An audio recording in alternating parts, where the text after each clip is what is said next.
Broadcasting live from the Business RadioX studios in Atlanta, Georgia, it's time for Association Leadership Radio.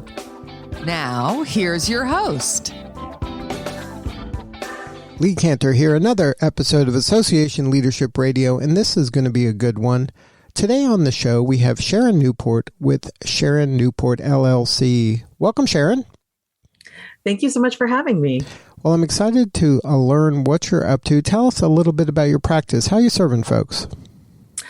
Well, I am excited to be serving a lot of clients in the association space, having an association background for about a dozen years. I serve folks around change and transformation fundamentally. A particular area of expertise also includes culture, which includes DEI, and within that certainly includes strategy. But usually people come to me when they want something to, some best practices or leadership or inspiration to be delivered. And often that becomes the precursor to creating a change process. And so my work really is grounded in supporting my clients through an entire change or transformation process, which can look like consulting, facilitation, group and teamwork, individual coaching, et cetera. So I'm excited to be doing that in this really unique time in our lifetime. Now, when people are working with you, are they coming to you typically like for a project or one kind of an issue, and then it kind of over time it morphs into something a little more foundational? Yeah, that's an interesting question. Usually, I sometimes have clients that come to me and they don't know how to name it, but they'll say, we're having trouble getting the work done. We're having trouble getting along or having effective disagreements.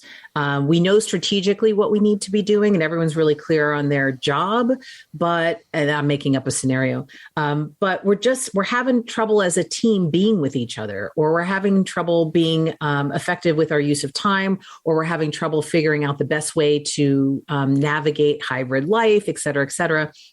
But usually it's grounded in some bigger things. Those tend to be symptoms of other stuff. And so while part of my expertise is to be able to see the duality of those things, or even sometimes the polarity of those things, or maybe the overuse of one to the lack and detriment of the other, and needing to have a both and mindset towards things that are supportive to the organization getting it done.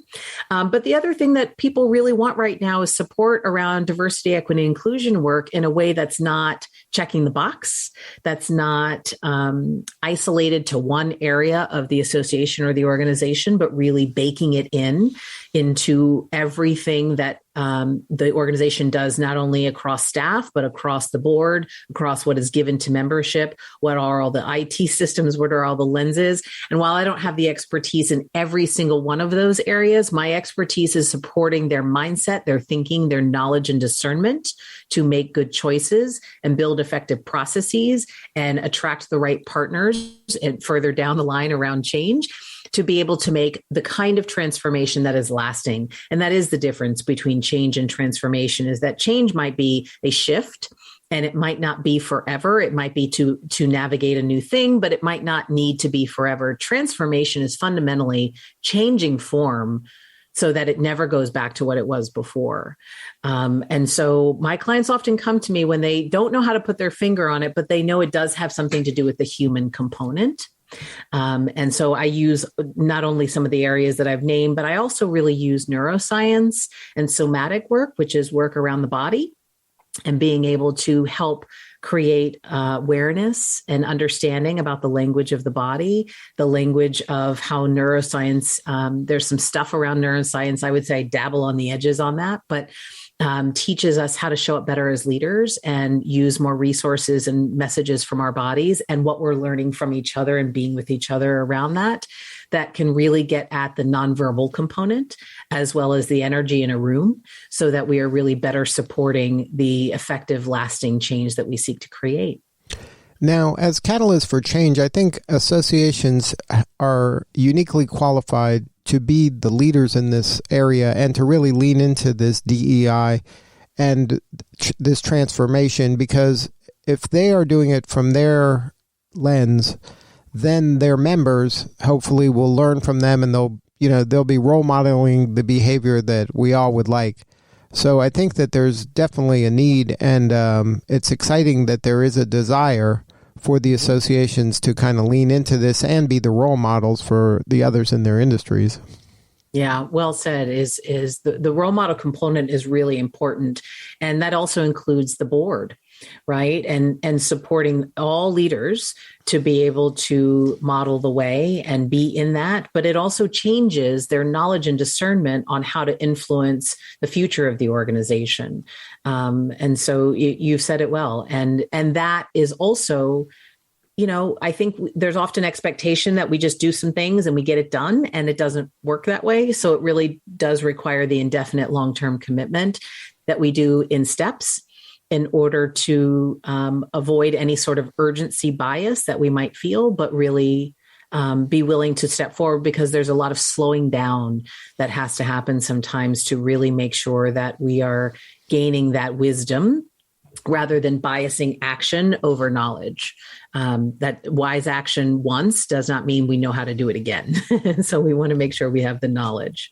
And is that kind of action bias? I don't think I've ever heard that term before. Is that something that maybe a younger generation is more comfortable with taking action faster and expecting change to happen faster because their whole, experience in life is something where, when they want something, they get it. If they, information, whatever it is, pretty much everything is instant, next day, everything is fast.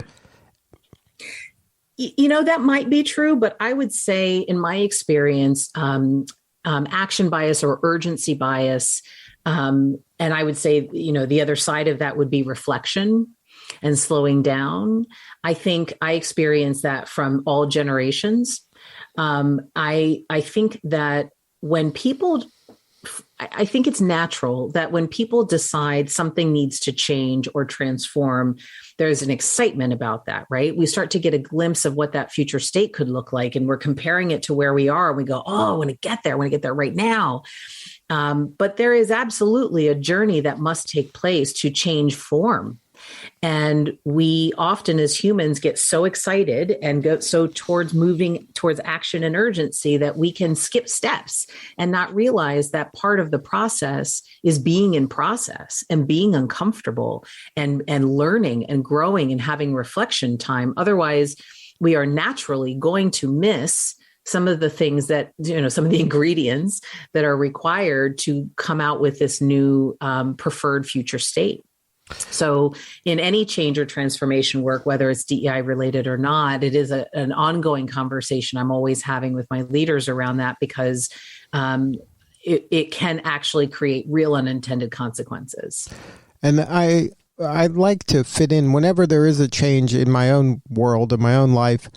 I like to kind of sit with something for a bit and have some patience and try it on before maybe knee-jerk move to the next thing, or a lot of times you want to just see how the story ends. So let's just get to the end and then skip the 6 steps in between, because I know what the end I want to be. But by not kind of sitting in it and just marinating in it a bit, I think you're right that you do miss out on some of these things that you just might glance over because you don't think it's important, but it could be very important to go to the next step and to kind of earn your way up the ladder and to really earn that change.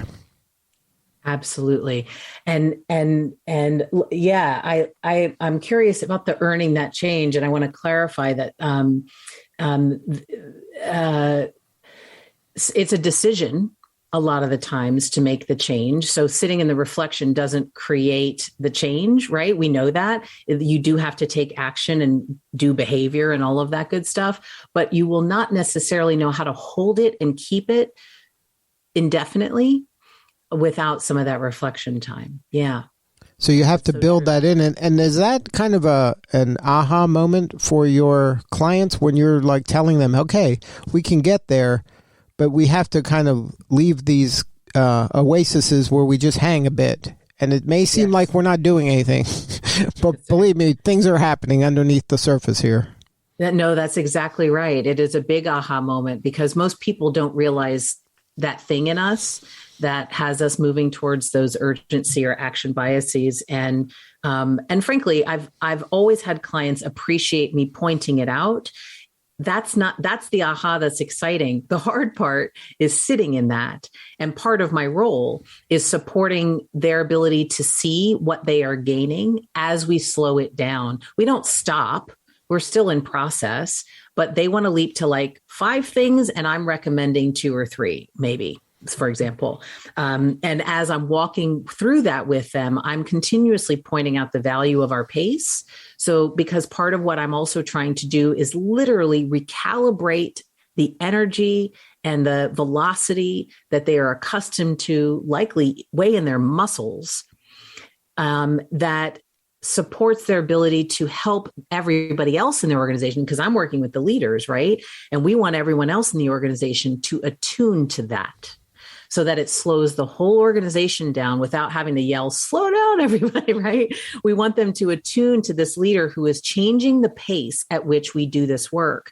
And the real tough stuff around change and transformation is being willing to look at the things that we did naturally at steps A, B, and C, or 1, 2, and 3, and say, wait a minute, I need to rethink how I want to do A, B, C, and 1, 2, 3 to align with these values or these ways in which we're going to behave going forward, or the ways in which we need to create new outcomes going forward. And that slowing down requires support and requires partners to think through. And when the organization sees that's how we're going to get through this, is slowing down and being willing to go, gosh, I need to build more time for these projects now, right? I need to build more capacity for how I look at the annual conference this year and how we build X, Y, and Z, because we want time, because we value this, to go look at it from these new lenses.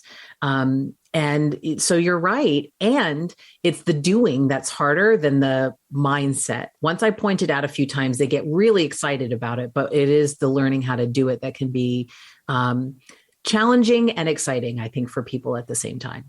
And isn't that where your background in the neuroscience comes into play, where behavioral change is difficult, and then you have to kind of account for some sort of setback or some sort of, period of, just like you said, rest, where things are kind of percolating. And if you don't have those kind of insurance policies that are keeping people on track during those kind of transition periods, then then a bad day turns into a bad week, and then all of a sudden that was a folder on a shelf somewhere that you thought about doing. And it's important to keep that, to build that into the process, or else it's going to be difficult to make that change last. Exactly. And one of the things neuroscience teaches us, and somatic teaches us, is how there are specific things that we've learned that neurologically people need to hear, feel, experience in order to have capacity for their best selves at work, even if everyone is exhausted. Certain aspects around inclusion, relatedness, understanding the importance of my role in the context of everything, where I fit around the org chart and how that's important to the strategic plan, et cetera, et cetera. Certainty. The thing with change is that there might be a great deal of uncertainty, but a good leader is always going to find something to be certain about. And sometimes I was that leader in COVID that was like, we don't know if we're going to be in this in-person meeting next month that is going to make or break our budget, right? There was a lot of deep, serious uncertainty, but what we know for sure is that I am so proud of how committed you are and how committed we are to each other, that we are going to get through this together. You've got to find something that you can really have everyone rally around and ground in, that creates some certainty, so that I can show up with some assuredness around what I'm doing right now, even if what I know tomorrow might change it all. Now, how do you help the folks that maybe they got you there, but they're not going to get you to where you want to go? The people that maybe are not the right fit for this future organization, how do you kind of counsel them on just that change? The person that was great in the old world may not be the right fit for this new world. Well, I think it's important to center autonomy around those kinds of things. Sometimes people know that that's true about themselves, that they're saying, gosh, I don't know that this is for me anymore, and giving them the room for that. I would also say that the premise of fitting into an organization needs to change. I think that ideally, an organization always allows everyone to fit if they want to be there and they have the qualifications to do the role. The premise of fit needs to flip. And the notion that you hire for fit needs to ground and center on skills and competencies, and not some of the other stuff that we sometimes consciously and unconsciously would decide is good for us, which often magically would create homogenous organizations. And that can't be the way anymore. So if that person can do the job and they need different accommodations to be able to do that for whatever reason, I think that's a conversation that I'm teaching leaders how to look at a little differently, and how to realize that accessibility matters and inclusion matters. And if you want to keep this person, but here's the deal in this new COVID world, right? Or this new hybrid work life, we have to look at it differently. And the organization has to decide their values. They have to decide their, based upon their resources. I mean, the organization has the right to do a lot of things, but if they want to explore the new horizon of what will be the best practice, if it's not deemed already, we have to be willing to revisit that paradigm. So how do you help them kind of open their mind to maybe a broader team than they had previously? Like a lot of these organizations, they find their next hire by a friend of their current hire or a relative of somebody they know, and they're not looking outside kind of maybe their own version of traditional places. Well said. Whatever they deem as their network or traditional places might be very homogenous and might be getting the same thing over and over again. And if they want to diversify, that is going to require them to go beyond what they've been doing before and do things differently. When I have absolutely had clients say to me, I mean, those kinds of folks are just not applying to our job, or maybe aren't attracted to our industry, and really kind of blaming the fit component once again, rather than saying, perhaps it is on me if I want this organization to look different, to think different, to bring diversity of thought and experience and background and identity to be able to help us innovate faster, then I have to go find where they are and bring them to us. It's our job to be attractive to them, and to always put that burden on the premise of the quote unquote right candidate is, I think, backwards and antiquated, and is not going to get you this outcome that you say you want. And you cannot blame the candidates for not being those things when you've not done the work to go outside of it. What's interesting is that in slowing that down in conversation and in action, we really can support some unconscious bias in thinking and approaches that they did not even know about their own network or their own, traditional ways they were going about it, and getting them to think differently about going to HBCUs or going to other trades, or going to, let's look at transferable skills and go find maybe veterans. I mean, this is not reinventing the wheel, but for some, and slowing that down and really getting to critically think about that can feel like that. And so I have to honor that for them, to slow it down enough to not skip the step, give them a chance to process. Sometimes there's some emotion around that. And sometimes then they're ready to go and we're off to the races, and we can go get different kinds of candidates to fill these roles. So there's sometimes a little more to it than strategy. Right. And if they say that they are open to change, and if they can look at their board of directors page on their website and see if that reflects their members, then that should do the trick, you would think. Or really the other comparison is, does our board reflect our members, and does the member reflect the industry or the population of the area our mission says we serve? So, for example, if we serve the United States, does the industry reflect the population diversity of the United States? And does the membership reflect that? And does the board reflect that? And there's often different levels of schism across those different metrics. And I have a client right now that's very deeply committed. They do not feel that their board represents the industry, and the industry doesn't represent the population of the areas that they serve, which in this case is the United States. And so they're committed to not only diversify the industry, but therefore also start with diversifying. They've diversified their staff. They want to diversify their board and volunteer scope. They're committed to doing cohort style education around this so that those volunteers are really looking at things differently, looking at their networks differently, looking at the premise of mentorship and allyship differently, and bringing succession in differently so that it can start to model and attract people to the association that previously may or may not have been attracted to the industry or the association before. So they're really trying to be a leader in that. And I think that's one of the power of associations, is that we have the power to support an industry by being a little bit ahead of it, not always falling behind it and blaming the pace of the industry for what can get done. I don't think that associations will always be able to live that way anymore.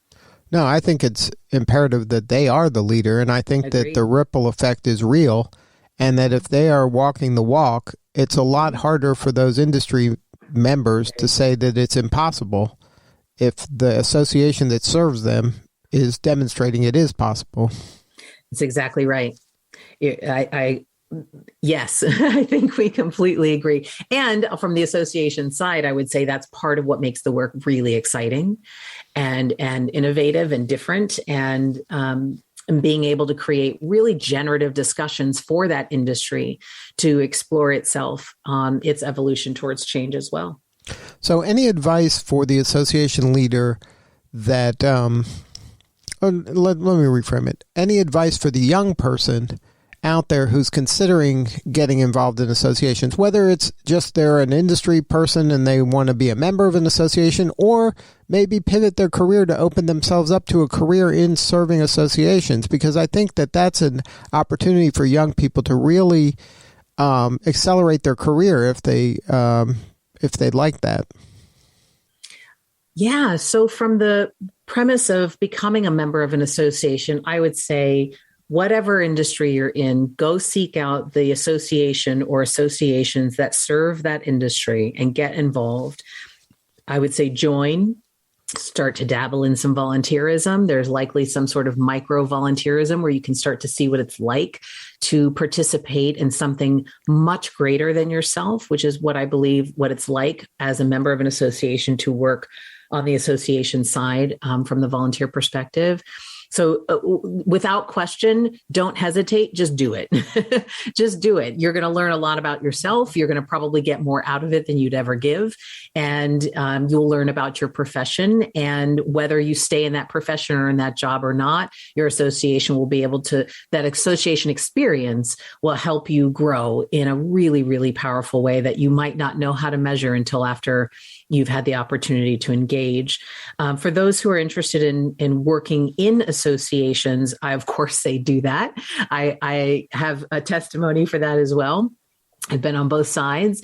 I would also say that what's so interesting about associations, and particularly in this, we're all of our industries are going through a shift right now. And I'm really excited about the leaders who are running the larger societies across the globe right now. They are fantastic global thinkers who are talking and working together about how we can absolutely elevate the industries we serve and the associations that we serve to do really important work in this world that this world needs right now, period.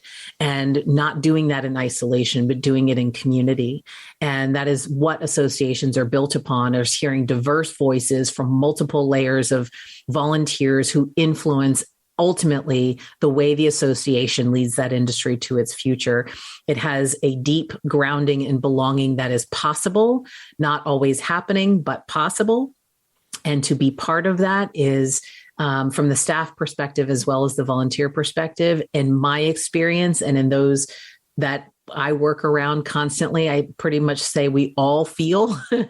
I can't speak for everyone, but I'm going to dare. It can be life-changing, the kind of power that can happen through the community that associations create. Well, Sharon, if somebody wants to learn more about your practice, get a hold of you or somebody on your team, what is the website?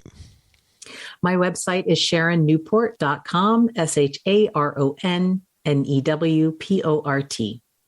Thank you so much for sharing your story today. You're doing important work and we appreciate you. Well, thank you so much for having me. It's been a great conversation. All right, this is Lee Cantor. We'll see you all next time on Association Leadership Radio.